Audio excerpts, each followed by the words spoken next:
Olá pessoal, comandante Leonardo Matos aqui, Conexão Geo número 244, sexta-feira, 21 de julho de 2023, com nossa resenha semanal, muitas coisas para falar com vocês. Agradeço aí mais uma vez os likes, os comentários nas redes sociais. Se vocês ainda não seguem o canal, dá um pulo lá no YouTube, Spotify, Apple Podcast e também lembrando que estou no Instagram, no Twitter, Facebook, né, sempre postando alguma coisa para aumentar aí o acompanhamento, né, melhorar o acompanhamento desse cenário internacional tão complicado. O tema que trago para vocês inicialmente hoje é novamente guerra da Ucrânia, mas com as duas questões importantes da semana. Primeiro, o novo ataque, aquela ponte importantíssima ligando a Crimeia ao território russo, a ponte sobre o Estreito de Kerch, e também a questão da interrupção do acordo de grãos. O ataque da ponte de Kerch. Por que esse ataque é importante? É o segundo ataque. Vocês lembram que o primeiro aconteceu em outubro do ano passado, quando um caminhão-bomba explodiu sobre a ponte, interrompendo parcialmente o tráfego. Mas dessa vez uma novidade tecnológica interessante. De acordo com o Ministério da Defesa da Rússia, foram dois drones, dois veículos não tripulados marítimos que explodiram num dos pilares da ponte. Então é interessante porque, obviamente, esses drones eles não vieram do litoral ucraniano, eles foram lançados provavelmente por um navio mercante, camuflado como navio mercante. Isso muda o cenário ali da guerra no Mar Negro. E também traz aí a possibilidade desse tipo de tática, de emprego de armas ser utilizado por grupos terroristas no futuro, contra portos, contra estreitos, canais, por exemplo, canal de Suez, canal do Panamá. Ou seja, esse evento foi muito pouco explorado pela mídia essa questão, mas o ataque com drones marítimos, 2 drones contra a ponte Kerch, achei muito significativo. E a outra questão, também muito importante essa semana em relação ao conflito, é a interrupção, né, o encerramento do acordo de grãos. Esse acordo liberava a exportação de grãos por navios ucranianos. Isso aconteceu em julho do ano passado, vocês devem lembrar. Naquela época, o índice de preços da FAO, que é a agência das Nações Unidas de alimentos das Nações Unidas, esse índice de preço chegou ao seu preço máximo, né? Nunca teve um índice tão alto. Né? Digamos assim, um conjunto de preços de vários itens de alimentos, e esse índice chegou no preço mais alto em julho do ano passado, quando foi estabelecido o acordo Rússia, Ucrânia, intermediado pela ONU e pela Turquia. Esse acordo foi cancelado pela Rússia, expirou na segunda-feira, a Rússia não renovou porque ela quer algo em troca. E o importante disso é que a Rússia imediatamente, né, já avisou, isso entrou em vigor ontem, um novo bloqueio naval, não entra ninguém, não sai ninguém dos portos ucranianos. Isso é bastante relevante para o conflito e para a questão do preço dos alimentos no mundo, dos países que dependem desses alimentos. Então são duas notícias do conflito da Ucrânia que quis trazer para vocês. Muita polêmica sobre esse assunto e vamos seguir acompanhando. E também sobre a questão que, de certa forma, envolve o conflito na Ucrânia, quarta-feira saiu a confirmação de que o presidente Putin não irá na reunião de cúpula dos países membros do BRICS, que vai ocorrer na África do Sul de 22 a 24 de agosto. É um dado importante também, mostra uma fragilidade do Putin com relação ao cenário internacional, porque tem uma ordem de prisão expedida pelo Tribunal Penal Internacional contra o Putin e a África do Sul faz parte, né? Ela é um dos países que assinou o Tratado de Roma, que instituiu o Tribunal Penal Internacional de Haia. E o Putin não ir para mim, uma demonstração de fraqueza. Eu até achava que ele ia, de qualquer maneira, ia pagar para ver, ia deixar a África do Sul numa situação difícil, e a notícia na quarta-feira agora de que ele não vai, para mim, uma demonstração de fraqueza do Putin. O segundo tema que trago para vocês hoje, cúpula da comunidade dos países latino-americanos e caribenhos com a União Europeia, terceira reunião de cúpula, a primeira foi em 2013 e a segunda em 2015, depois tivemos aí um vácuo, um buraco aí de reuniões, e essa é a terceira reunião. Aconteceu em Bruxelas, envolveu vários chefes de Estado de países da região, da América Latina, do Caribe e da Europa.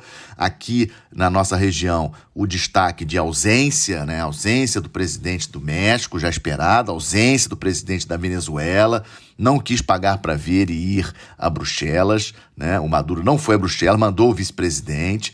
Na Nicarágua também não foi, Peru não foi, a gente já sabia que a Dina Boluarte está sofrendo aí muitos problemas lá no Peru e ela não pode deixar o país porque não tem substituto para assumir o governo no lugar dela, então ela não pode sair do Peru. Mas o interessante da reunião, muita discussão sobre o comunicado final, a questão da guerra na Ucrânia, né? Os países europeus, obviamente, querendo jogar duro, né? Falar frases contundentes contra a Rússia, e os países latino-americanos, na sua grande maioria, querendo suavizar. No final das contas, a declaração final, o representante da Nicarágua nem assinou a declaração final, porque a Nicarágua, vocês sabem, bastante alinhada com a Rússia, votou contra a resolução das Nações Unidas de fevereiro, que condenou o ataque russo, pedindo a paralisação dos combates, essa votação na ONU em fevereiro, e a Nicarágua foi o único país de toda a região que votou contra. Bolívia, por exemplo, Cuba e El Salvador se abstiveram, mas Nicarágua votou contra. Então a Nicarágua agora, nessa reunião lá em Bruxelas, ela não assinou a declaração final. De prático mesmo dessa reunião, muito pouca coisa. Sabemos que em breve vai sair o acordo comercial entre a União Europeia e Chile, entre a União Europeia e México, muita dúvida com relação ao acordo entre a União Europeia e Mercosul, por causa dos agricultores europeus, estão fazendo muito jogo duro. Também tem umas questões ali de meio ambiente, que os europeus estão, digamos assim, estão forçando a barra para poder ratificar o acordo da União Europeia com o Mercosul. Então isso ainda está em aberto. Muito interesse da Europa nas cobre, lítio, ou seja, dos minerais importantes que tem, especialmente aqui na América do Sul. Argentina, Chile, etc. E na declaração final da reunião entre a CELAC e a União Europeia, veio a promessa de investimentos aí bilionários da União Europeia, tentando, obviamente, roubar um pouco do protagonismo chinês, que aumenta cada vez mais a região.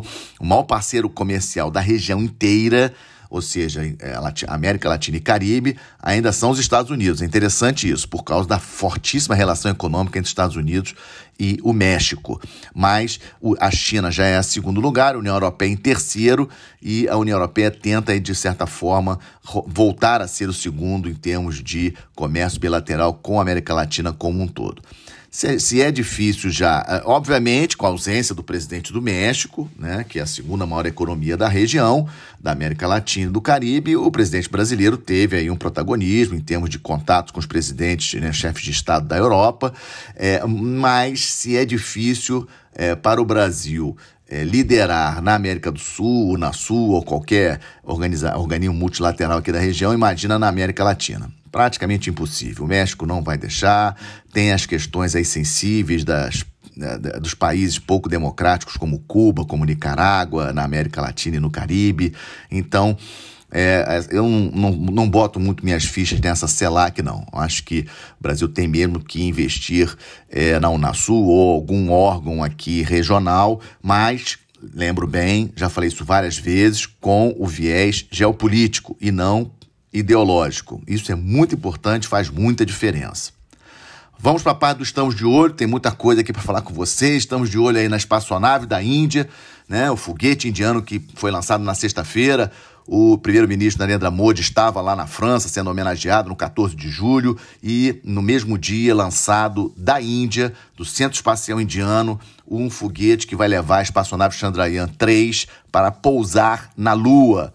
Caso isso aconteça, será o quarto país, Estados Unidos, Rússia, China, já conseguiram a pousar uma espaçonave na Lua. A Índia tentou isso há 4 anos atrás e não conseguiu. Na reta final, o centro de controle na Índia perdeu o contato com a espaçonave e agora mais uma tentativa, se tudo der certo, dia 23 ou 24 de agosto é a previsão dos indianos de pousar a sua primeira espaçonave na Lua. Vejam o tamanho disso, vejam a Índia crescendo no cenário internacional, Índia já como a quinta maior economia do planeta, a Índia considerado aí por alguns think tanks especializados o quarto maior poder militar do planeta, já tem a maior população do planeta e um programa espacial robusto, né? Vamos acompanhar, estamos de olho. Outra coisa bastante interessante, essa semana, estamos ainda de olho aí nas repercussões, a visita do Kissinger, né? Kissinger com 100 anos, Henry Kissinger com 100 anos, foi à China, esteve na quarta-feira com o ministro da Defesa, esteve com o ministro de Relações Exteriores chinês e ontem um evento histórico, ele conversando com o Xi Jinping, né? A mídia chinesa deu muita cobertura a isso, vamos lembrar que o Kissinger tem aquela visita histórica de julho de 1971, quando ele era assessor de segurança nacional do Nixon, né? O Kissinger costurando a mudança das relações diplomáticas entre Estados Unidos e China, porque naquela época a China tinha problemas com a União Soviética, os Estados Unidos então reatando relações com a China e não mais com Taiwan, né? Então a saída do Kissinger lá nesse momento bastante significativa, mostra aí o interesse dos Estados Unidos em tentar acalmar um pouco a situação. Vamos lembrar que o secretário de Estado dos Estados Unidos, o Antony Blinken, esteve na China há um mês atrás. O secretário especial para mudanças climáticas, né, o secretário John Kerry, esteve na China também essa semana. Até que o John Kerry não conseguiu muita coisa não, mas é uma visita. O John Kerry foi secretário de Estado, esteve na China também essa semana, e agora o Henry Kissinger se encontrando com o Xi Jinping, o ministro da Defesa, ministro de Relações Exteriores, tentando aí mandar a ideia à força de que China e Estados Unidos precisam se entender, precisam estabelecer os seus espaços, né, cada um no seu quadrado, porque não podem entrar em conflito. Lembra vocês que o mais importante documento, o National Security Strategy dos Estados Unidos, é um documento de mais alto nível, afirma claramente que a China é o grande opositor dos Estados Unidos. É a grande ameaça para os Estados Unidos se manter na primeira posição. Então, essa visita do Kissinger vai ser bastante interessante. Vamos ler, certamente vamos ler mais algumas coisas sobre essa visita ainda hoje e no final de semana. Outro dado importante que estamos de olho é Península Coreana. Península Coreana sempre trazendo coisas importantes aqui na geopolítica. Na terça-feira, atracou lá na Coreia do Sul um submarino balístico dos Estados Unidos. Lembrando a vocês que os submarinos balísticos são submarinos de grande porte, submarinos que lançam mísseis de longo alcance com ogivas nucleares, e não acontecia isso desde 1981.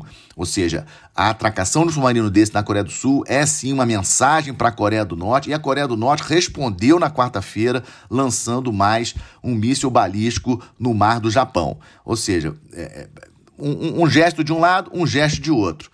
E nós não podemos esquecer que o atual presidente da Coreia do Sul já falou de que se a questão da Coreia do Norte piorar, ele vai sim, a Coreia do Sul vai buscar a sua capacidade nuclear própria, desenvolvimento de submarino de propulsão nuclear, desenvolvimento inclusive de armas nucleares. Ou seja, a Península Coreana sempre tensa. E no meio dessa confusão toda, o Joe Biden marcou uma reunião de cúpula especial com o seu homônimo do Japão e da Coreia do Sul, lá nos Estados Unidos, 18 de agosto. Então, também é algo para nós ficarmos de olho, porque, sem sombra de dúvidas, a Península Coreana tem sempre alguma novidade. E falando em sempre uma novidade, o Oriente Médio, a gente não consegue não falar de Oriente Médio aqui. Temos tensões em Israel, muitos protestos. Aqueles protestos, vocês devem se lembrar, já conversei com vocês aqui no podcast, sobre a mudança nas leis que dão muita força ao Supremo Tribunal Federal lá em Israel, e o governo do primeiro-ministro Netanyahu tentando derrubar isso. Deve ter uma votação na próxima segunda-feira, agora, dia 24, para reduzir a força do STF israelense. Então, estamos de olho nisso aí. Muitos protestos nas ruas por parte da população israelense, e deixando aí o presidente Biden dos Estados Unidos numa situação delicada. Os Estados Unidos têm Israel como seu maior aliado, mas o governo atual do Netanyahu, com essas posições, deixa o Biden numa posição ali com seu Partido Democrata bem complicada em relação a Israel. Outro tema também de Oriente Médio, visita do presidente da Turquia, o Erdogan, essa semana, Arábia Saudita, Catar, Emirados Árabes Unidos. O Erdogan fechou o maior acordo de defesa da história da Turquia, vendendo drones, drones aéreos para a Arábia Saudita. Vamos lembrar que esses drones, fabricados pela empresa Bayraktar, esses drones fizeram já muito sucesso nessa guerra da Ucrânia, no início da guerra da Ucrânia, que foram comprados pela Ucrânia, empregados pela Ucrânia, esses drones turcos, que também já tinham feito sucesso no conflito entre Azerbaijão e Armênia. Então, essa tecnologia de veículos não tripulados, a Turquia tem uma certa liderança nisso, bastante interessante.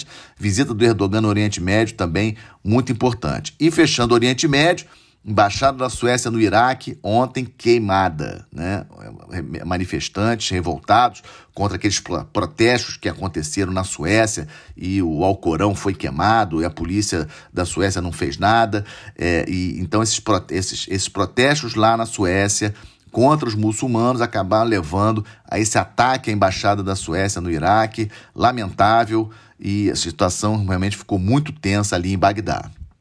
E fechando, nós estamos de olho, eleições gerais na Espanha nesse final de semana. Nesse domingo, Pedro Sánchez deve perder o poder depois de 5 anos. A tendência é o partido de centro-direita da Espanha voltar ao poder com apoio do partido de extrema-direita, o Vox. Então há uma grande expectativa aí na Espanha, na Europa, de mais um governo de direita. Sabemos que Itália já foi para a direita, Suécia, Finlândia, e agora a Espanha pode voltar a ser governada pela direita. Estamos de olho. Fechando com uma boa notícia, como sempre eu falo, todo país forte tem que valorizar a sua história, tem que valorizar os seus heróis. Ontem, 20 de julho, celebramos os 150 anos de nascimento de um dos nomes mais fantásticos da história, que é Alberto Santos Dumont. Um grande cientista, um gênio, e que teve o seu auge, como todos sabemos, em 1906, com aquele voo do 14 bis lá em Paris. Alguns países, como os Estados Unidos, por exemplo, não reconhecem esse como o primeiro voo, a primeira aeronave, o 14 bis como a primeira veículo a voar, com motor próprio, mas sabemos que isso é a verdade. Então, nossa Força Aérea corretamente fez diversos eventos, está fazendo diversos eventos relativos ao aniversário de nascimento do Santos Dumont, e é com essa bela lembrança, essa bela homenagem ao Santos Dumont que fecho esse Conexão Geo, agradecendo aí o apoio de vocês, pedindo a vocês para não esquecer de deixar lá o like, deixar o seu comentário, compartilhar com seus amigos, para poder aí sair divulgando, me ajudando a divulgar esse meu trabalho. Um excelente final de semana a todos, uma boa semana, até a próxima sexta-feira. Muito obrigado.